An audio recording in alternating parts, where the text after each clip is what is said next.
If you think this kind of thing only happened in the South, let me introduce you to a place called Central Park. It's named after that coffee shop on Friends. Central Park used to have a black community in it called York Hill. But the city of New York destroyed York Hill so that they could build the Central Park Reservoir. Because if there's one thing New York needs, it's another place for ducks to hang out. But if you come here, don't try and feed those ducks. They are very aggressive. Mess around and lose a finger. Now, when the residents of York Hill were kicked out of their homes, they fled to another black community nearby called Seneca Village. And then a few years later, New York destroyed Seneca Village too, so that they could build Central Park on top of it.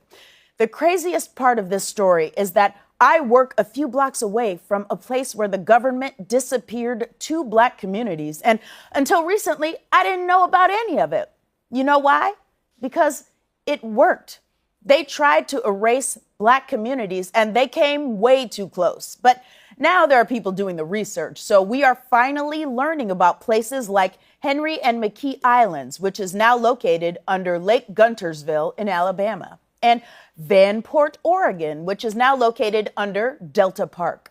And all of these towns, which are currently literally underwater. Hey, wait, hold on. What was that last one? Old Neversink. That's a real place. Well, if we've learned one thing today, it's never assume something is unsinkable.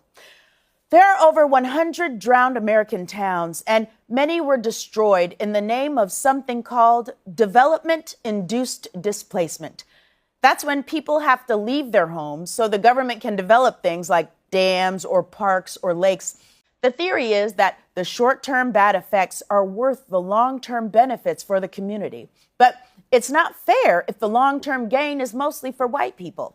Now, luckily, there's a solution. It's a very complicated system. It involves a series of, who am I kidding? Cut some dang checks. That's it. If you're going to kick black people out of their homes, make sure they have the money to stay on their feet. Cut a dang check. And yes, you can pay their descendants too, because generational wealth is one of the many things that is destroyed when you put black communities underwater. So cut a dang check. These drowned towns are part of the black American history they don't want to teach you.